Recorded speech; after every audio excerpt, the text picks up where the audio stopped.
नमस्कार दोस्तों, हिंदी एस्पिरेंट के यूट्यूब चैनल में आपका स्वागत है।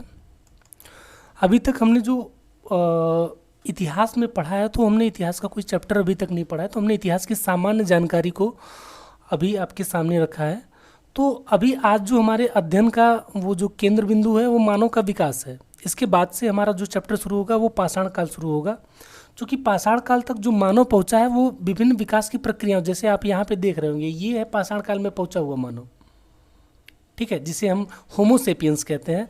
और ये आपका रहा रामापिथेकस, अर्थात जो प्रारंभिक मानव है, ठीक है।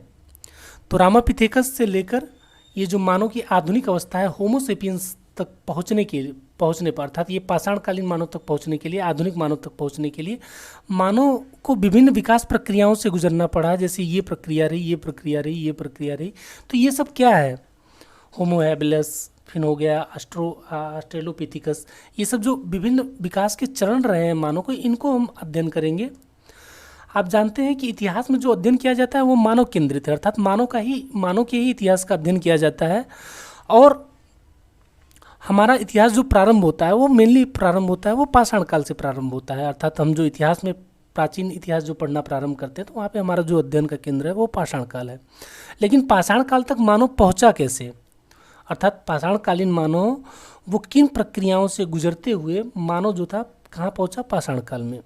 और हम यहाँ पे ये भी जानेंगे कि मानव सभ्यता का सबसे पहले उदय या मानव का सबसे पहले उदय ये उष्णकटिबंधीय क्षेत्रों में क्यों हुआ, यूरोप वाले क्षेत्र में क्यों नहीं हुआ या अन्य जगहों पे क्यों नहीं हुआ। तो ये सब हमारे अध्ययन में हम लोग देखेंगे। सबसे पहले यहाँ पे बात करते हैं कि जो हमारे अध्ययन या जानकारी के केंद्र बिंदु में है वो मेनली हम लोग जो इतिहास जानते हैं 600 ईसा पूर्व से लेकर, ठीक है, जिसे ऐतिहासिक काल कहा जाता है, 600 ईसा पूर्व से लेकर वर्तमान में 2022 तक का इतिहास ही हमारे ज्ञान में एक बेहतर समझ, अर्थात जिसको हम बेहतर तरीके से समझ सकते हैं, वो 2600 ईसा पूर्व से लेकर 2022 तक का ही इतिहास है। अर्थात कुल मिला के यदि टोटली ईयर को देखा जाए तो आप 600 और 2022 को प्लस कर दीजिए तो कुल कितना आता है? 2622 वर्षों का इतिहास। 26 से 22 वर्षों का ही इतिहास हमारे क्या है, मतलब हमारे ज्ञान में है, अर्थात जिसके बारे में हम एक बेहतर समझ रखते हैं। बाकी जो एक लंबा लाखों वर्षों का इतिहास है वो हमारे सामान्य जानकारी में नहीं है, अर्थात जिनको हम बेहतर तरीके से नहीं समझ पाए हैं। कारण ये रहा है कि वो मानव के इवोल्यूशन का क्रम रहा है, मानव के विकास का क्रम रहा है। और मानव के विकास के क्रम में क्या हुआ है, चूँकि मानव के पास उस समय भाषा नहीं थी, लिपि नहीं थी, ज्ञान नहीं था, क्योंकि मानव अपना विकास कर रहा था उसमें, तो उसके विषय में हमें जो है सामान्य जानकारी ही जो अवशेष मिलते हैं कहीं कहीं पे, उसके माध्यम से ही हमें हो पाती है, बाकी हमारे वो ज्ञान के परे है। तो एक लंबा समय जो है, अर्थात लाखों वर्षों का इतिहास हम समझ नहीं, हम अनुमान बेस पे ही लगाते हैं, ठीक है। ऐसा रहा होगा, ऐसा था, मानव का जो पूर्वज है वो कपि था, ये सब कोई स्पष्ट नहीं है, ठीक है। चूँकि जो साक्ष्य मिले पुरातात्विक वो आपके बताते हैं कि मानव की जो स्टार्टिंग की ये जो खोपड़ियाँ देख रहे हैं आप, वो कपि से मिलती जुलती थी। ऐसा मानो किसी ने देखा नहीं थी, तो कल्पना करके बनाई गई हैं चीज़ें, ठीक है। तो वो मानव का जो उद्भव हुआ वो कपि के मतलब समरूप था, मतलब मानव जो था कपि से मिलता जुलता था, इसलिए माना गया कि मानव का उद्भव जो है कपि से हुआ है, अर्थात बानरों की प्रजाति से, वो भी बानर कैसे, जो पुच्छ विहीन थे। अर्थात एक लंबा इतिहास, अर्थात यहाँ से जो हम होमोसेपियंस को जो पढ़ते हैं, अर्थात होमोसेपियंस को क्या कहा जाता है? आधुनिक मानव कहा जाता है। अर्थात वर्तमान में जो हम मानव हैं वो कैसे हैं? होमोसेपियंस। और यही जो है हम पढ़ेंगे किसमें? आपके पाषाण काल में पढ़ेंगे। होमोसेपियंस के ही बारे में मेनली पढ़ा जाता है, किसमें? पाषाण काल में, जो हमारे अध्ययन के केंद्र बिंदु में रहेंगे। बाकी ये जो लंबा इतिहास है इसके बारे में हम अनुमान के बेस पे ही है सारी चीज़ें। तो ये जो है रामापिथेकस से जो प्रारंभ होता है और यहाँ तक निएंडरथल तक जो मानव का इतिहास है उसको जो है बहुत ज़्यादा फोकस नहीं किया जाता है इतिहास में, क्योंकि इसके बारे में हमारी समझ नहीं है, क्योंकि मानव के पास न अपनी भाषा न लिपि, ऐसी चीज़ें नहीं थी, तो इसलिए बहुत ज़्यादा जानकारी नहीं है। और ये लाखों वर्षों या करोड़ों वर्षों का इतिहास है। तो मानव के जो अस्थि पंजर भी थे वो भी अब यदि थे भी तो वो सड़ गल गए हैं, वो वर्तमान में हमें प्राप्त नहीं होते, लेकिन उनके द्वारा जो औजार प्रयोग में लाए जाते तो उन्हीं के बेस पे हम जो है अनुमान लगाते हैं, ठीक है। तो आइए आज हम आज का टॉपिक स्टार्ट करते हैं, जिसमें हमारा अध्ययन का केंद्र बिंदु क्या है, मानव का विकास। देखिए, हमारी पृथ्वी जो है, सबसे पहले पृथ्वी आई, तब उस पर जीवन आया। तो हमारी पृथ्वी को बने हुए, अर्थात हमारी पृथ्वी के निर्माण हुए अभी तक कितने साल व्यतीत हो चुके हैं, तो हमारी पृथ्वी की आयु मानी जाती है 4.5 अरब वर्ष पूर्व। चूँकि ये टॉपिक थोड़ा लंबा हो सकता है, तो हम जल्दी जल्दी पढ़ने का प्रयास करेंगे, और ताकि आपको थोड़ा समझ में भी आ जाए और टाइम भी ज़्यादा वेस्ट ना हो। तो देखिए, पृथ्वी पर जीवन का आरंभ जो माना जाता है, पृथ्वी पर जीवन का आरंभ आपका कितना है, 3.5 अरब वर्ष पूर्व है। ठीक है, ये जीवन के आरंभ में मानव के जीवन को मत जोड़ लीजिएगा। मानव का जीवन तो आपका 1 या 2 करोड़ वर्ष पुराना है मैक्सिमम, जो अभी तक साक्ष्य मिले हैं, जो विद्वानों द्वारा अनुमान लगाया जाता है कि 2 करोड़ वर्ष या 2 लाख वर्ष पूर्व जो पृथ्वी पर सबसे पहले जीवन जो था, वो माना जाता है कि महासागरों में उत्पन्न हुआ था। ठीक है, महासागरों में भी वो भी कैसे जीव आए थे, सबसे पहले ऋणविहीन, अर्थात जो हमारी ऋण की हड्डी है वो उन जीवों के अंदर नहीं थी। उसके बाद फिर ऋण वाले जीव, अर्थात जैसे मछलियाँ आई। ठीक, मछलियों के बाद क्या है, मछलियों के बाद आपके उभयचर जीव आए, अर्थात जैसे मेढक ओढक। फिर आपके जो है सरीसृप, अर्थात रेंगने वाले जीव, वो आए, तब जाके मानव आता है। तो मानव का इतिहास तो अभी बहुत नाम मात्र समय का है, लाखों वर्षों का ही इतिहास है, जबकि अन्य जीवों का इतिहास जो है, मछलियों उछलियों का, इन सब का जो है मानव से काफ़ी पुराना है। तो ये भी क्रम कभी कभी पूछ लिया जाता है, तो एक बार ध्यान में रखिएगा, जो जीवों का पृथ्वी पे इवोल्यूशन हुआ है, सबसे पहले ऋणविहीन जीव आए हैं, फिर मछलियाँ आई हैं, फिर आपके आए हैं उभयचर, जिसमें मेढक ओढक को रखा जाता है, फिर सरीसृप जो रेंगने वाले जीव थे, उसके बाद जो है मानव आया है। ठीक है, देखिए, जो पृथ्वी का 4.5 अरब वर्षों का इतिहास रहा है, उसको कई सारे भागों में बांट के अध्ययन किया जाता है। ठीक, हर भाग की अपनी विशेषता है। जैसे उसको महाकल्पों में बांटा जाता है, इन महाकल्पों को कई युगों में बांटा जाता है, और इन युगों को कई शकों में बांटा जाता है। तो इसको समझते हैं कैसे, जैसे मान लीजिए हमारा इतिहास है, इतिहास को ले लीजिए महाकल्प। ठीक, इतिहास को महाकल्पों में ले लीजिए, और जो एंशिएंट, मिडाइवल, मॉडर्न है, वो क्या हो गए, आपके युग हो गए। और एंशिएंट में जो चैप्टर है उसको कह लीजिए शक। ठीक, इतिहास को हमने महाकल्प कह दिया। ठीक, और उसमें जो है, जो हमारे एंशिएंट, मिडाइवल, मॉडर्न है, उसको हमने युग कर दिया। और हर युग में क्या है, अपने एक चैप्टर है। जैसे एंशिएंट में आपका चैप्टर है पाषाण काल, वैदिक काल, फिर आपका मौर्य काल, ये सब चीज़ें हैं। तो वैसे हो गया। तो पृथ्वी का जो स्टार्टिंग है उसको हमने बांटा है कि महाकल्पों में, हर महाकल्प की अपनी एक विशेषता है। तो उन महाकल्पों को हम, हालांकि ज्योग्राफी में एक अध्ययन किया जाता है, तो हमारे अध्ययन का हमने पहले ही बताया केंद्र बिंदु मानव है। तो हम इन महाकल्पों में केवल वो महाकल्प देखेंगे जिसमें मानव का उद्भव हुआ है। बाकी सारी चीज़ें जब ज्योग्राफी डिस्कस की जाएगी तो हम वहाँ पे देखेंगे। ठीक है, देखिए, जो पृथ्वी पर महाकल्प हैं, ठीक है, उनको कुल मिला के 5 महाकल्पों में बांटा गया है। अभी एक छठे महाकल्प की परिकल्पना जो है विद्वानों द्वारा की जा रही है। ठीक है, लेकिन अभी वो चूँकि किताबों में नहीं आया है, इसलिए वो हमारे अध्ययन के जो है केंद्र बिंदु में नहीं रहेगा। तो ये जो 4 या 5 महाकल्प हैं, इन पर ही हम फोकस करेंगे। तो ये ज्योग्राफी में मेनली पढ़ा जाएगा, तो यहाँ पे बस हम बेसिक समझ के लिए ही पढ़ रहे हैं। ठीक है, तो यहाँ पे देखिए, सबसे पहला युद्ध कल्प रहा है महाकल्प, वो जो है आपका प्री पैलियोजोइक, जिसे आद्य महाकल्प, फिर पैलियोजोइक, फिर मेसोजोइक, फिर सोनोजोइक, इसे ही टर्शियरी युग कहा जाता है, फिर नियोजोइक। जो वर्तमान में हमारा जो काल चल रहा है वो नियोजोइक महाकल्प है। ठीक है, ये ध्यान में रखेंगे। वर्तमान में हमारा जो यह हो सकता है पूछ ले प्रीलिमिनरी एग्जाम में, प्रारंभिक परीक्षा में, वर्तमान में हम कौन से कल्प में कल्प चल रहा है, तो याद रखिएगा नियोजोइक महाकल्प चल रहा है।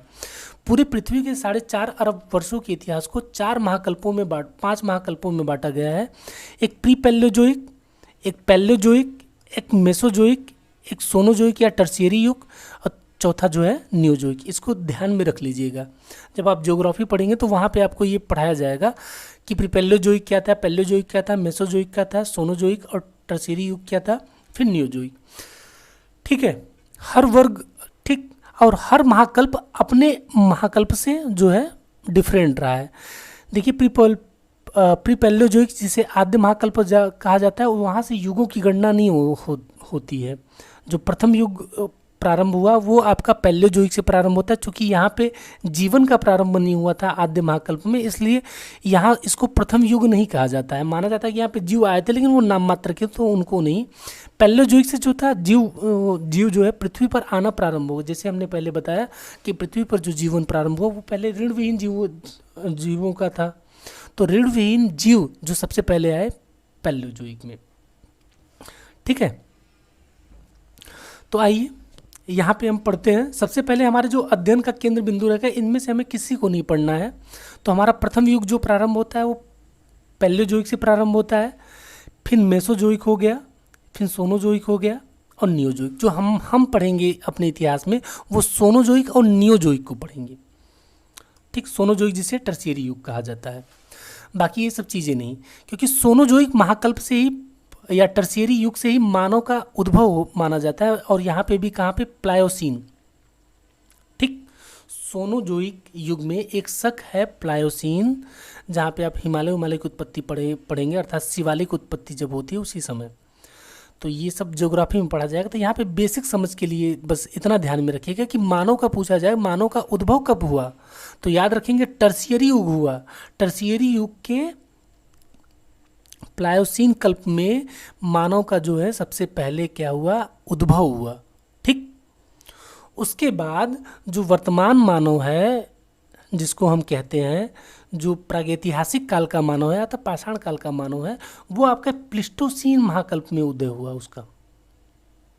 ठीक, प्लिस्टोसीन महाकल्प में नियोजोइक, जो वर्तमान में हमने कहा कि वर्तमान में हमारा कौन सा काल चल रहा है, महाकल्प चल रहा है, नियोजोइक चल रहा है।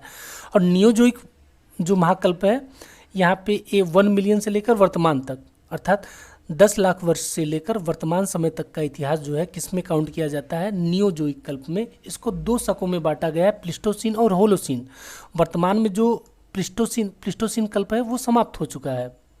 ठीक है, 10,000 ईसा पूर्व, अर्थात 1 मिलियन से लेकर 10,000 ईसा पूर्व तक प्लिस्टोसीन है, समाप्त हो चुका है।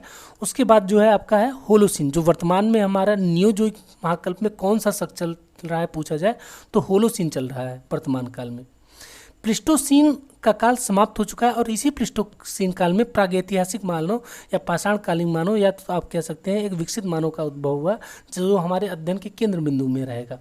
तो पूछा जाए सबसे पहले मानव का विकास कब हुआ, तो हमें बस केवल इतना ही ध्यान रखा है। यहाँ पे अन्य बातें यदि समझ में नहीं आ रहा तो क्विट करिएगा। तो महाकल्पों में सबसे पहले पूछा जाए किस महाकल्प में मानव का विकास हुआ, तो आप बताएंगे कि सोनोजोइक के टर्शियरी युग, सोनोजोइक या टर्शियरी जो महाकल्प है उसमें जो था मानव का विकास हुआ। और सोनोजोइक के किस भाग में हुआ, सोनोजोइक के पूछा जाए तो प्लायोसीन, याद रखिएगा, सोनोजोइक के प्लायोसीन में सबसे पहले मानव का विकास हुआ। उसके बाद जो हमारा आधुनिक युग चल रहा है वो नियोजोइक चल रहा है। नियोजोइक का जो प्लिस्टोसीन है, यहीं पे मानव का उद्भव, जो प्रागैतिहासिक काल जो हमारा है वहाँ का अध्ययन हम जो है करते हैं, वो प्लिस्टोसीन, अर्थात हम कह सकते हैं कि जो आधुनिक मानव है, वर्तमान मानव का जो अध्ययन जो हमारे केंद्र बिंदु में है वो नियोजोइक महाकल्प के प्लिस्टोसीन काल से है। तो इतना आपको शायद क्लियर हुआ होगा। आगे चलिए, अब देखिए मानव की उत्पत्ति को देखिए। ठीक है, तो मानव के विकास, हमारा जो चैप्टर चल रहा है मानव की उत्पत्ति को हम सबसे पहले देखेंगे। तो मानव की उत्पत्ति हमने पहले ही बताया कि जो हम महाकल्प पढ़ रहे थे, सोनोजोइक महाकल्प या टर्शियरी महाकल्प, क्योंकि तीसरा काल था ये, तो सोनोजोइक महाकल्प या टर्शियरी महाकल्प में कि प्लायोसीन युग में मानव का उद्भव हुआ। ये हम ध्यान रखेंगे, हो सकता है प्रारंभिक परीक्षा में यहाँ से क्वेश्चन बने आपके कि मानव की उत्पत्ति कब हुई, तो मानव की उत्पत्ति सोनोजोइक या टर्शियरी महाकल्प के प्लायोसीन युग में हुई। और जैसे वर्तमान मानव या मानव का वर्तमान स्वरूप जो है विकसित हुआ, वो नियोजोइक, जो वर्तमान युग चल रहा है, महाकल्प चल रहा है, वो कौन सा महाकल्प चल रहा है, नियोजोइक महाकल्प चल रहा है। पूरे पृथ्वी को हमने देखा था कि 5 भागों में बांट के देखा जाता है, तो उसमें सबसे लेटेस्ट भाग जो है, सबसे वर्तमान भाग जो है वो नियोजोइक है। नियोजोइक के प्लिस्टोसीन काल में वर्तमान मानव या मानव के वर्तमान स्वरूप का विकास हुआ। तो ये बातें हम ध्यान रखेंगे, प्रारंभिक परीक्षा की दृष्टि से काफ़ी इंपॉर्टेंट है। अब हम देखते हैं मानव का विकास। ठीक, तो मानव का विकास किससे हुआ, तो प्राइमेट कौन जीव थे, ऐसे जीव जिनके पास पूछ नहीं थी, मतलब पूछ नहीं थे, जो गांव में कहा जाता है पूंछ या पूंछ नहीं थी। और वो कैसे जीव थे? स्तनधारी। स्तनधारी ऐसे जीव को कहा जाता है, या मैमल्स इनको इंग्लिश में कहा जाता है, ऐसे जीव जो अपने शिशु या बच्चों को क्या करते हैं? दूध पिलाते हैं। इस प्राइमेट जीवों का जो संघ था, इसमें कौन थे? बानर थे, लंगूर थे, गोरिल्ला थे और ओरांगूटन और छुछुंदर। ये सब जीव जो किस में आते हैं? वो प्राइमेट में आते हैं। ठीक है। तो मानव के विकास की बात कर रहे हैं, तो मानव का विकास किन से हुआ है? तो बिना पूंछ वाले कपिया बानरों से हुआ है, जिन्हें प्राइमेट कहा जाता है, अर्थात स्तनधारी कहा जाता है। इन प्राइमेटों में कौन थे? बानर थे, लंगूर थे, गोरिल्ला थे और ओरांग थे। जो मानव का विकास हुआ इन्हीं बानरों से हुआ है बिना पूंछ वाले, सॉरी। ठीक। तो मानव का विकास किससे हुआ है? बानरों से हुआ है। ठीक। और सबसे पहले मानव सम प्राणी, अर्थात ऐसा बानर जो मानव से थोड़ा मिलता जुलता था। ठीक। मानव से मिलता जुलता जो बानर था, उसे सबसे पहले ऐसे बानर को क्या कहा गया? होमोनिड्स कहा गया। और ये कहाँ पे पाया गया? अफ्रीका में। ये ध्यान रखेंगे कि सबसे पहले पृथ्वी पर जो मानव की उत्पत्ति हुई, पूछा जाए किस महाद्वीप में हुई है, तो वो आप ध्यान रखेंगे किस में हुई है? अफ्रीका महाद्वीप में हुई है। ये प्री के पॉइंट ऑफ व्यू से मोस्ट इंपॉर्टेंट क्वेश्चन है कि भैया मानव की उत्पत्ति सबसे पहले किस महाद्वीप में हुई? तो आप याद रखेंगे अफ्रीका महाद्वीप में हुई। ठीक। और बात की जाए कि क्यों अफ्रीका को ही क्यों चुना गया, तो आप ध्यान रखेंगे जिस समय मानव की उत्पत्ति हुई, उस समय जो युग चल रहा था, अर्थात जो काल चल रहा था, उस समय उस काल में क्या था? हिम युग का प्रभाव था। तो आप जानते हैं जो यूरोप आपका बसा हुआ है वो उत्तरी गोलार्ध में है। ये यहाँ पे आपका यदि पृथ्वी ये हुई तो ये उत्तरी गोलार्ध में आपका यूरोप है। ठीक। तो यहाँ पे जो था हिम युग का प्रभाव ज़्यादा था, इसलिए यहाँ पे यूरोप वाले सेक्टर में, उत्तरी अमेरिका और ये यूरोप वाले सेक्टर में देखते हैं तो आपको मानव की उत्पत्ति यहाँ पे नहीं देखने को मिलती है। मानव की उत्पत्ति आपको अफ्रीका में मिलती है, क्योंकि यहाँ पे उष्ण कटिबंधीय जलवायु का प्रभाव था। उष्ण कटिबंधीय जलवायु के कारण हिमयुग का प्रभाव यहाँ पे था, लेकिन उतना नहीं था जितना कि उत्तरी अर्थात यूरोप वाले सेक्टर में था। ठीक। क्योंकि यूरोप वाले शीतोष्ण कटिबंध में आते हैं, जबकि अफ्रीका आपका उष्ण कटिबंध में आता है। तो यही उष्ण कटिबंधीय क्षेत्र को मानव ने अपनी उत्पत्ति या विकास के लिए चुना, और सबसे पहले मानव का विकास कहाँ हुआ? अफ्रीकी महाद्वीप में हुआ। ठीक है। यदि आपसे पूछे कि यूरोप में क्यों नहीं मानव का विकास हुआ, तो आप बता सकते हैं क्योंकि हिम युग चल रहा था जिस समय मानव का विकास हुआ। ठीक। और इस कारण यूरोप में वो मानव की पनपने के लिए जो अनुकूल परिस्थिति थी वो उपलब्ध नहीं थी, इसलिए वहाँ पे मानव का विकास नहीं हुआ। जबकि मानव ने अफ्रीका को अपने विकास के लिए चुना, क्योंकि यहाँ पे उष्णकटिबंधीय क्षेत्र था, और उष्णकटिबंधीय क्षेत्र होने के कारण यहाँ पे हिमयुग का प्रभाव उतना प्रबल नहीं था, इसलिए मानव को जो है यहाँ पे एक बेहतर आवास और सुरक्षा प्राप्त हुई, और मानव ने सबसे पहले अपनी उद्भव या विकास के लिए अफ्रीका महाद्वीप को चुना। तो हम क्या पढ़ रहे थे कि मानव का विकास प्राइमेट अर्थात बिना पूंछ वाले बानरों से हुआ है। कब से हुआ है? तो बिना पूंछ वालों में हमने देखा कि बानर आते हैं, लंगूर आता है, गोरिल्ला और ओरांग आते हैं। अब मानव ने विकास के लिए किसको चुना था? तो बानर को चुना। और सबसे पहला जो बानर था या तो फिर कपि था, वो जो मानव अर्थात मानव से मिलता जुलता कपि था, उसको कहा जाता है होमोनिड्स। और ये कहाँ पे पाया गया? तो आप बताएंगे कहाँ पे? अफ्रीका में पाया गया। ठीक। यहाँ तक चीज़ें क्लियर हुई। अब देखिए बानर, अर्थात हमने देखा ना कि मानव का विकास जो है प्राइमेट जीवों से हुआ था, स्तनधारियों से हुआ। उसमें बानर को मानव ने अपने विकास के लिए चुना। तो जो सबसे पहला मानव सम प्राणी था, अर्थात मानव से मिलता जुलता हुआ बानर जो था वो कौन था? होमोनिड्स था। और वो कहाँ पे रहता था? अफ्रीका में। उसके बाद होमोनिड्स के बाद जो मानव थोड़ा और विकसित हुआ तो वो कहलाया रामापिथेकस। ठीक। और ये रामापिथेकस जो मानव था वो कहाँ पे रहता था? तो अफ्रीका क्षेत्र के जो घने जंगल है, वर्तमान में कांगो वाला क्षेत्र, वहाँ वाले क्षेत्र में रामापिथेकस मानव जो है आपका निवास करता था। ठीक। ठीक। इन्हीं से जो है ये रामापिथेकस जो मानव है, इसी से वर्तमान मानव आप जो देखते हैं होमोसेपियंस और वर्तमान बानरों की जो प्रजातियां देखते हैं, इन्हीं से ही रामापिथेकस से ही विकास हुआ है। तो पूछा जाए मानव का जो सबसे प्रथम आदि पूर्वज कहा जाए तो वो रामापिथेकस था। रामापिथेकस नाम इसको दिया गया। रामापिथेकस से ही आपके जो है क्या होते हैं कि मानवों का और बानरों का विकास हमें देखा जाता है कहाँ से? रामापिथेकस से। ठीक। चूंकि ये अफ्रीका के घने जंगलों में रहते थे और ये कैसे थे, तो आप जो गोरिल्ला उरिल्ला देखते हैं अभी हम देखेंगे वो कैसे दिखते थे। तो यहाँ पे क्या हुआ, रामापिथेकस के काल में इवोल्यूशन अर्थात मानव विकास का क्रम देखा गया। ठीक।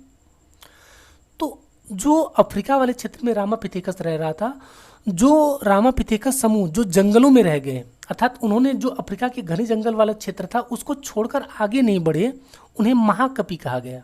अर्थात वो वहीं पे बसे रहे, उन्होंने मेंटोस नहीं खाया। ठीक है, उनके दिमाग की बत्ती जली नहीं, तो वो जो है आपके उसी क्षेत्र में रह गए। और जबकि मैदानी भागों में जो चले आए, अर्थात रामापिथेकस की वो प्रजाति जो कि निकल के जंगलों से निकल कर मैदानी भागों में चली आई, तो उन्हें कहा गया ऑस्ट्रेलोपिथेकस। ठीक। और यही ऑस्ट्रेलोपिथेकस जो है आपके मानव बने, और बाकी ये जो जंगलों में रामापिथेकस रह गए वो किस में कन्वर्ट हुए? वो कपि में कन्वर्ट हुए। इसीलिए रामापिथेकस जो है मानव के विकास के लिए और बानरों के विकास के लिए एक कड़ी के रूप में कार्य करते हैं।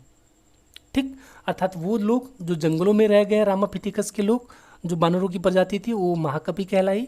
और जबकि जो भाग मैदानी में चले आए, जो रामापिथेकस की प्रजाति जो मैदानी क्षेत्रों में आ गई, तो वो ऑस्ट्रेलोपिथेकस कहलाई।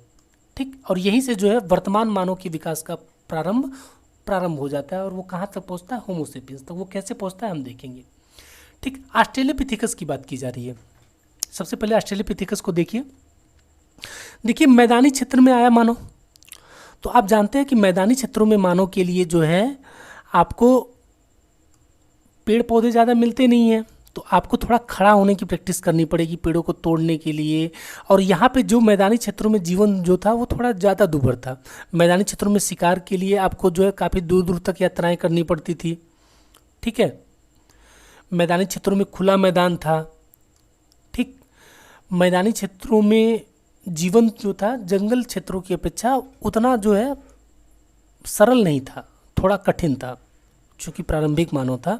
वर्तमान में तो मैदानी क्षेत्रों में जीवन सरल है जंगली क्षेत्रों की अपेक्षा। चूँकि मानव सबसे पहले निकला था, तो उसको जो है चीज़ों को लेकर संघर्ष करना पड़ता था, उसके हाथ पैरों का ज़्यादा यूज करना पड़ता था। उसको पेड़ों पर से, आप देखिए पेड़ खड़े हैं तो पेड़ पर से फल तोड़ने हैं तो उसको चढ़ना पड़ता था, या तो खड़े होकर फिर उसके डाल को लटका कर तोड़ना पड़ता था। तो उससे क्या हुआ, तो जो मानव के जो विकास हो रहा था वो धीरे धीरे मैदानी क्षेत्रों में तेज़ी से हुआ। जबकि यहाँ पे जो जंगलों में रह गए उन्होंने अपने ही वैसे ही जीवन, जो जैसे वो जंगली थे कपि के रूप में थे, वैसे ही ढल गए। जबकि ये रामापिथेकस की जो प्रजाति मैदानों में आके ऑस्ट्रेलोपिथेकस के रूप में जानी गई, वो विकसित होना प्रारंभ हो गई, क्योंकि इसको जीवन के लिए अधिक संघर्ष करना पड़ रहा था। ठीक। यहाँ पे आप देख रहे होंगे कि रामापिथेकस, आपने देखा था रामापिथेकस की 2 प्रजातियां थी। ठीक। रामापिथेकस से ही क्या होता है, मानव और कपि की उत्पत्ति होती है। तो ये मूल कड़ी है मानव और कपि की, अर्थात जो प्रजातियां जंगल में रह गई वो आपकी महाकपि वर्ग में रखी गई, और जो निकल के चली आई मैदानी भागों में ऑस्ट्रेलोपिथेकस कही गई। ठीक। ये आपको क्रम थोड़ा ध्यान में रखना है। आईएएस की प्रारंभिक परीक्षा में एक बार ये क्वेश्चन पूछा गया है कि ये क्रम सजाने के लिए, कभी कभी आपके प्रारंभिक परीक्षा में कहीं पे भी पूछ सकता है। तो ये आप ध्यान रखिएगा कि कैसे क्रम बना है। तो सबसे पहले जो था रामापिथेकस था। रामापिथेकस से जो है किसकी उत्पत्ति हुई? ऑस्ट्रेलोपिथेकस की। ठीक। ऑस्ट्रेलोपिथेकस के पास जो मानव आया उसे होमो हैबिलिस कहा गया। ठीक। ये हिडेलबर्ग मानव है, इसका कोई बहुत ज़्यादा इंपॉर्टेंस नहीं है। ये आपके जर्मनी वाले क्षेत्र में या यूरोप वाले सेक्टर में विकसित हुआ था, बहुत क्षणिक इसका विकास था। चूँकि ये होमो हैबिलिस और होमो इरेक्टस के मध्य में आता है, इसलिए इसको रख दिया गया है। बहुत ज़्यादा इंपॉर्टेंस हिडेलबर्ग का नहीं मिलता है। ना तो आपको अभी इमेज हम दिखाएंगे, वहाँ पे भी आपको हिडेलबर्ग दिखेगा। उसके बाद आता है होमो इरेक्टस। ठीक। फिर आता है निएंडरथल, फिर होमोसेपियंस। तो एक बार फिर से देख लीजिए, जो मानव के विकास को हम देख रहे हैं, तो रामापिथेकस है, फिर ऑस्ट्रेलोपिथेकस है, फिर होमो हैबिलस है, फिर होमो इरेक्टस है, फिर निएंडरथल है, ठीक है, फिर होमोसेपियंस है। इसी की कई सारी उपजातियां निकली जिसमें क्रोमैग्लन, ग्रिमेल्डी थी। तो इसको हम, ये हमारे अध्ययन का केंद्र बिंदु नहीं, तो हम ये देखेंगे। ये जो होमोसेपियंस है ये वर्तमान मानव, वर्तमान में पूछा जाए मानव को क्या कहा जाता है तो होमोसेपियंस। हमारे जो आदि पूर्वज रहे हैं वो ऑस्ट्रेलोपिथेकस रहे, चूँकि यहाँ से मानव की उत्पत्ति हुई है। मानव दो शाखाओं में बटा था, एक कपि वर्ग में और एक जो है मानव वर्ग में। और वो जो पहला मानव वर्ग में बटा वो ऑस्ट्रेलोपिथेकस था। पूछा जाए मानव का आदि पूर्वज कौन, ऑस्ट्रेलोपिथेकस। उसके बाद ऑस्ट्रेलोपिथेकस के बाद कौन आया, होमो हैबिलस, फिर हेडलबर्ग, फिर होमो इरेक्टस, निएंडरथल और होमो इरेक्टस। आइए देखते हैं मानव को पहले यहाँ पे। ये देखिए, ये है रामापिथिकस मानव। आप देखिए यहाँ पे मानव कैसे है, कपि के समान ही है। चूँकि ये रामापिथिकस मानव है, हमने कहा ना ये मानव जो था यहाँ से जो रामापिथिकस था वो दो शाखाओं में बटा। एक शाखा जो है इसकी कहाँ चली गई, एक शाखा जो है इसकी चली गई जो कि मैदानी भाग में चली गई, जबकि दूसरी शाखा इसकी कहाँ रह गई, उसी जंगल क्षेत्र में रह गई। तो वो क्या क्या कहलाई, महाकपि वर्ग। और ये देख रहे हैं इस मानव की रीढ़ की हड्डी बहुत ज़्यादा विकसित नहीं हुई है रामापिथिकस की, ना हाथों का स्वरूप आप देख रहे हैं बहुत ज़्यादा विकसित हुआ है, पैर भी देख लीजिए वर्तमान मानव की तरह नहीं है। अर्थात ये मानव जो है कार्य करने में, मैदानी भागों में रहने में उतना सक्षम नहीं था। अब देखिए रामापिथिकस के बाद मानव किस में पहुँचा है, तो ऑस्ट्रेलोपिथेकस में पहुँचा है। ठीक, ऑस्ट्रेलोपिथेकस में देखिए अब मानव थोड़ा सीधा खड़ा होकर चलने लगा है। ठीक, लेकिन अभी भी देखिए ये होमोसेपियंस जो ये वाला मानव है, इसकी अपेक्षा इसकी जो है ये रीढ़ की हड्डी उतनी सीधी नहीं है, और हाथ भी आप देखिए बहुत ज़्यादा विकसित नहीं है। ठीक, और पैर का स्वरूप भी अभी बहुत ज़्यादा विकसित नहीं हुआ है, अभी भी वो आपकी बानरों की प्रजाति से मिलता जुलता है। तो इस काल में मानव के पास जो थे वो जो औजार या पत्थर के औजार थे उसको बहुत ज़्यादा ये दूर तक थ्रो अप नहीं कर पाता था, फेंक नहीं पाता। कि आप जानते हैं कि 45 डिग्री का कोण बनाना ज़रूरी होता है। तो यदि बानर एक फेंके और एक मानव फेंके पत्थर को, तो सबसे ज़्यादा दूर जो फेंकेगा वो मानव फेंकेगा। ठीक है, क्योंकि ये मानव जो था बहुत ज़्यादा विकसित नहीं था, इसलिए इसको जो है ज़्यादा संघर्ष करना पड़ता था शिकारों को करने में। अब फिर उसके बाद हम आते हैं होमो हैबिलस में। यहाँ पे देखिए इसके हाथ थोड़े विकसित हुए हैं ऑस्ट्रेलोपिथेकस की अपेक्षा। देखिए यहाँ से यहाँ पर, ठीक, हाथ आपको विकसित दिख रहे हैं। ठीक, और पैर भी आपको क्या दिख रहे हैं, पहले की तुलना में ज़्यादा विकसित हुए हैं। और ये मानव जो था थोड़ा इसके से कद में भी बड़ा हुआ है, हाइट भी इसकी बड़ी है, लेकिन अभी देखिए पीठ का झुकाव जो है उसका पूरी तरह सीधा नहीं हो पाया है। और यही होमो हैबिलस मानव ने सबसे पहले जो था हाथों और औजारों का प्रयोग करना प्रारंभ किया था। इसके पहले मानव जो था हाथ और पैर दोनों का समान रूप से प्रयोग करता, जैसे वर्तमान में बंदर करते थे। होमो हैबिलस से पहले, चाहे वो रामापिथिकस हो चाहे वो ऑस्ट्रेलोपिथेकस हो, तो हाथ और किसका प्रयोग ज़्यादा करते थे, पैरों का समान रूप से प्रयोग ज़्यादा करते थे, दोनों का समान रूप से प्रयोग होता था। लेकिन सबसे पहले होमो हैबिलस में मानव ने जो था हाथों और पैरों को दोनों के प्रयोग करने की अपेक्षा हाथों का प्रयोग सबसे ज़्यादा करना प्रारंभ कब किया, तो होमो हैबिलस मानव ने करना प्रारंभ किया। फिर है ये आपका होमो इरेक्टस। हमने कहा था कि हिडलबर्ग मानव बहुत ज़्यादा उसका काउंट नहीं किया जाता है, क्योंकि वो क्षणिक मानव था, कुछ समय के लिए आया था, उसके बाद वो विनष्ट हो गया था, यूरोप में विकसित हुआ था, तो उसको हम नहीं काउंट करते। यहाँ पे देखिए मानव का, तो यहाँ पे देखिए ये जो खोपड़ी का स्वरूप है ये देखिए बदल रहा है ना। यहाँ पे देखिए मानव जो है इसकी जो है मुखाकृति थोड़ी लंबी हो गई है। ठीक, इसके हाथ आप देखेंगे और ये इसकी अपेक्षा काफ़ी सीधा हो गया है होमो इरेक्टस मानव। इसके पैर की आकृति देखिए, ये भी अधिक विकसित हुई है इसकी अपेक्षा, और ये इसकी तुलना में ज़्यादा सीधा है। ठीक सॉरी। और यही मानव जो था होमो इरेक्टस मानव ही सबसे पहले इसने क्या किया, आग का प्रयोग। ठीक, आग का प्रयोग किस मानव द्वारा सबसे पहले किया गया, तो इसी मानव के द्वारा सबसे पहले किया गया। फिर आ जाइए आपका जो दूसरा मानव है, उसके बाद आपका क्या है, निएंडरथल मानव है। ठीक, निएंडरथल मानव को देखिए, तो निएंडरथल मानव जो था होमोसेपियंस के पहले का है। और ये मानव की काल में मानव के देखेंगे आप, इसके हाथ पैर अन्य चीज़ों की बनावट जो है ज़्यादा विकसित हो गई है, ज़्यादा ये आधुनिक हो चुका है, अर्थात होमोसेपियंस की अवस्था में ये पहुंचने वाला है। ठीक। तो जो निएंडरथल मानव था, ये मानव जो था इस काल में मानव आकर जो है गुफाओं में रहना प्रारंभ कर देता है। ठीक। गुफाओं में रहना प्रारंभ कर दिया था। इस काल में मानव ने जो है अंतोष्टि क्रिया भी प्रारंभ कर दी थी, अर्थात शवों को दफनाने के लिए। अर्थात ये मानव जो था आत्मा या संस्कारों में या संस्कृति में अपने सभ्यता अपने को ढालना प्रारंभ कर दिया था। अर्थात इसके यहाँ मृतकों को दफनाने, अर्थात उनके साथ कुछ वस्तुओं को दफनाना इसने प्रारंभ कर दिया था। अर्थात ये पारलौकिक सत्ता में भी विश्वास करने लगा था। उसके बाद जो मानव विकसित हुआ ये आधुनिक मानव हो गया, होमोसेपियंस। तो एक बार फिर देख लीजिए। ठीक। रामापिथिकस के बाद ऑस्ट्रेलोपिथेकस मानव को आप देख रहे हैं। ठीक। तो ऑस्ट्रेलोपिथेकस मानव ने ही सबसे पहले क्या किया, मानव का ये आदिम पिता कहा जाता है, अर्थात मानव का प्रारंभिक पिता कहा जाता है, क्योंकि यहीं से मानव जो है अपना उद्भव प्रारंभ करता है। और ये है रामापिथिकस। यहीं से मानव और कपि वर्ग दो भागों में बढ़ता है, एक रामापिथिकस और एक ये। दूसरा ये जो है होमो हैबिलस, ये जो है सबसे पहले इसने हाथों का प्रयोग ज़्यादा करना प्रारंभ किया, इसने ही औजारों के प्रयोग को प्रारंभ किया। फिर आता है होमो इरेक्टस, ये मानव जो था आग का प्रयोग करना प्रारंभ करता है, और इसने जो है शिकार उकार करने की जो इसमें जो है प्रवृत्ति जो थी वो काफ़ी तेज हो गई थी। ये मानव ज़्यादा तेज था इन सब की अपेक्षा। ठीक। अब देखिए निएंडरथल मानव, उसके बाद आया इस मानव ने जो है सबसे पहले आधुनिक ये आत्मा की अमरता इन सब चीज़ों पे इसमें देखता है, क्योंकि इसने जो है शवों को दफनाने, उनके साथ विभिन्न प्रकार की सामग्रियों को दफनाना, शवों के साथ विभिन्न प्रकार की सामग्रियों, ये दर्शाता है कहीं ना कहीं वो आत्मा की अमरता में विश्वास रखते थे। चूँकि कोई लिखित साक्ष्य नहीं है तो अनुमान बेस पे ही है, तो ये माना जाता है कि चूँकि शवों के साथ सारी चीज़ें खाने पीने की वस्तुएं या उनकी दैनिक उपभोग की वस्तुएं उनके साथ रखी जाती थी, तो ये इस बेस पे कहा जाता है कि कहीं ना कहीं वो इस बात पे में विश्वास रखते थे कि मरने के बाद जो आत्मा है वो इन सब चीज़ों का उपभोग करेगी। ठीक। उसके बाद आता है आधुनिक मानव या प्राज्ञ मानव, जिसके पास एक विकसित देखिए मुखाकृति है, हाथ पैर बिल्कुल सीधा खड़ा है ये मानव। ठीक।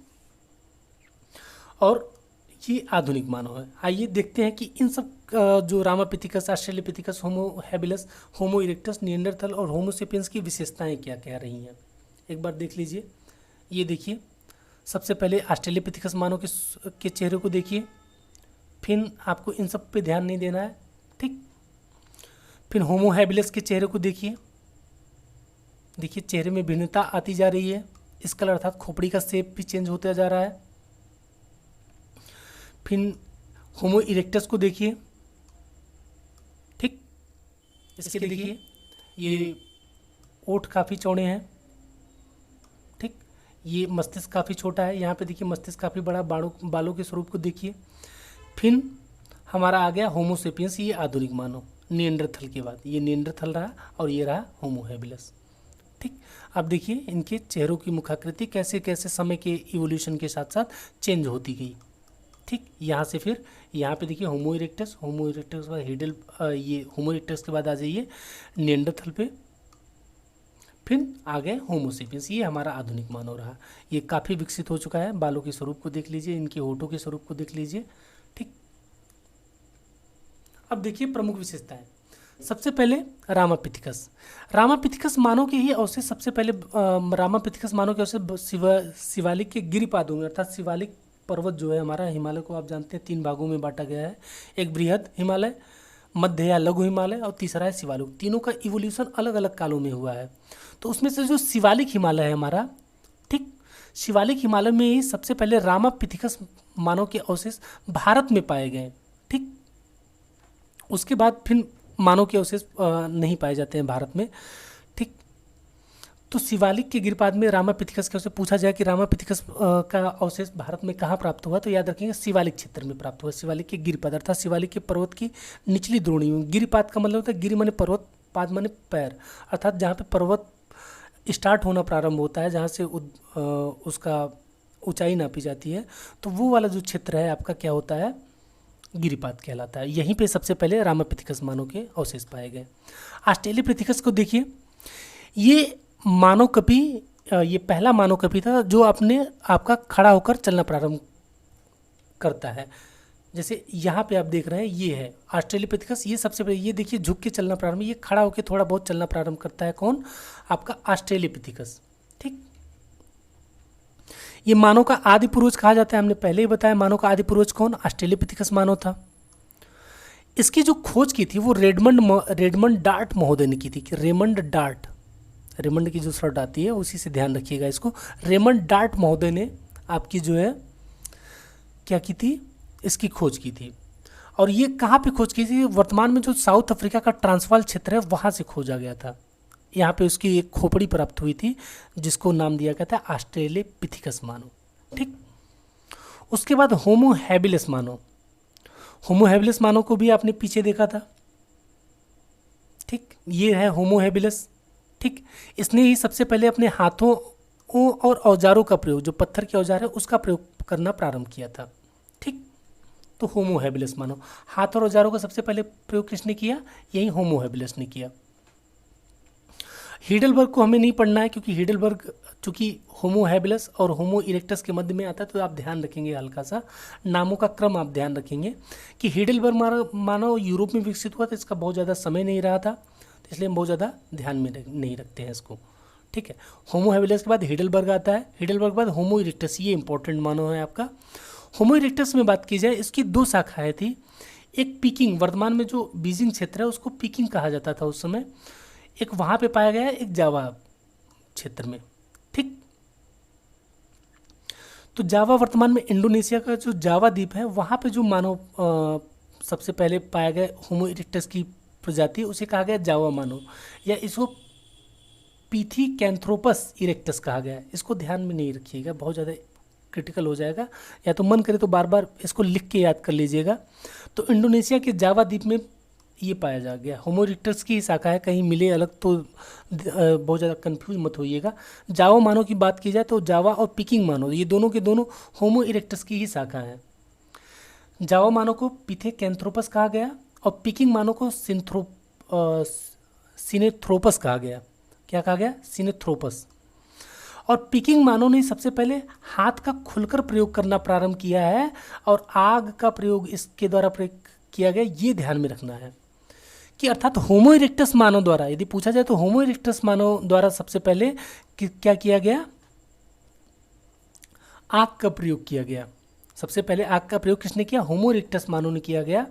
और ये पिकिंग मानव जो वर्तमान में चीन के बीजिंग प्रांत में स्थित है, बीजिंग प्रांत वाला क्षेत्र है, वहीं के मानव ने सबसे पहले आग और हाथ का खुलकर प्रयोग, हालांकि हाथ का प्रयोग तो आपका होमो हैबिलिस ही कर रहा था, यहाँ से ही यही कर रहा था, जबकि खुलकर प्रयोग हाथ का और आग का प्रयोग सबसे पहले ध्यान में रखेंगे होमो इरेक्टस मानव ने किया। होमो इरेक्टस में भी किसके जो होमो इरेक्टस की दो शाखा थी, एक जावा शाखा और पिकिंग मानव, ये दोनों ने किया। ये दोनों ही प्रजातियां नरभक्षी थी, अर्थात अपने समान जो इनके समान जो मानव थे उनका भी ये भक्षण कर जाती थी। ठीक, उसके बाद निएंडरथल मानव आया। निएंडरथल जो मानव था, ये निएंडरथल नाम इसका इसलिए रखा गया कि जर्मनी की जो निएंडर नदी घाटी थी सबसे पहले वहीं पे इसके अवशेष पाए गए। तो इसके सबसे पहले अवशेष कहाँ पाए गए निएंडरथल मानव के? तो जर्मनी की निएंडरथल नदी घाटी में। ठीक, यह मानव गुफाओं में रहता था। ठीक, निएंडरथल मानव को देखिए, ये है निएंडरथल मानव। ठीक, ये क्या कहाँ रहता था? गुफाओं में रहता था।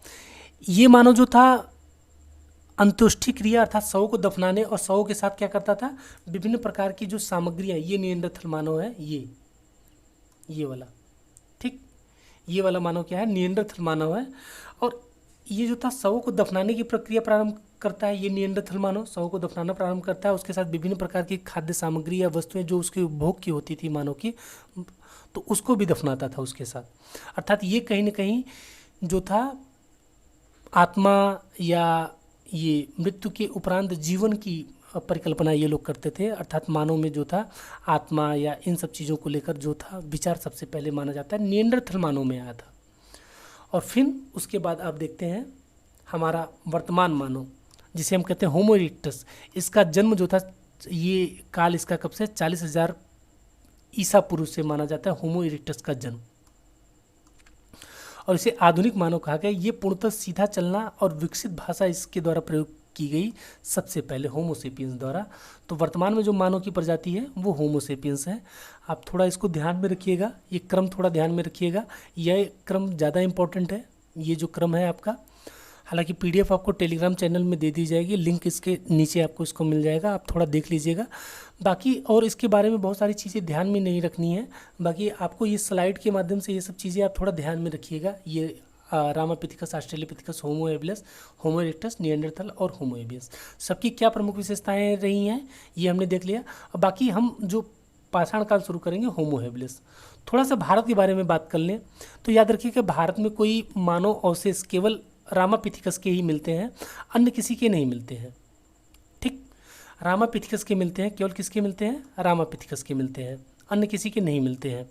तो भारत में जो था, जो अनुमान लगाया जाता है पाषाणकालीन मानव का, तो उनके जो उपकरण प्राप्त हुए पाषाण के, उनके बेस पे, ठीक, उनके बेस पे अनुमान लगाया जाता है। कैसे पत्थरों के बेस पे अनुमान लगाया जाता है तो वो हम कल पढ़ेंगे कि कैसे पत्थर उत्थर को देखकर ये पता किया जाता है कि मानव का ये किस काल का है या किस काल का नहीं है। वो कौन सी विधि है जिसके द्वारा करते हैं, उसको हालांकि कहा जाता है यूरेनियम डेटिंग विधि। वो ध्यान रखेंगे हम कल हम उसके बारे में विस्तृत पढ़ेंगे। इसी के साथ नमस्कार, और आई होप आपको ये समझ में आएगा।